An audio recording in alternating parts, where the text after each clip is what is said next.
Hello everybody, this is Danny from Deep South Homestead, out here with my little sweet corn patch. Me and Adrian and Christopher planted this with the Hoss tool seeder. When we done it, we just took the tiller and ran over it, didn't know how it was going to work, so we did it behind the tiller. We never fertilized it or anything, just to see how it would work. Using the Hoss tool seeder behind the tiller worked great. I mean, the soil was so soft. It was really nice to work with, so we know what we'll be doing when we use the Hoss tools now. But it's up about 4 inches high now. So we're going to go ahead. We've got rain coming tomorrow night. We're going to go ahead and get some fertilizer in here. And we're using triple 13, just simply because corn needs a lot of nitrogen and a lot of nutrients to be able to get it going. And I don't have any animal fertilizer to put in here now.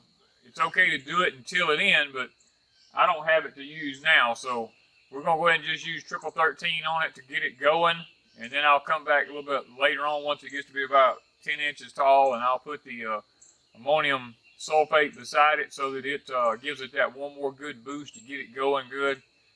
So we're going to put that out, and then we're going to take the high arch wheel hoe from Hoss tool and see how it works with the spacing that I chose to bed a little bit of dirt up around the corn.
Okay guys, what I'm doing here is my Hoss tool handles are not adjusted for me on this particular setting here.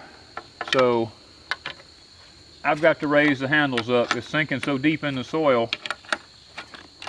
And that's one of the things about the Hoss tool, it's easy to adjust. You just lift up on the handle. And that's all there are to it. I'm a tall kind of guy, I gotta have it tall.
Okay guys, I finished using the Hoss tool on these. Now the plows were set kind of close together because the corn is very young and I want to get the dirt right against it.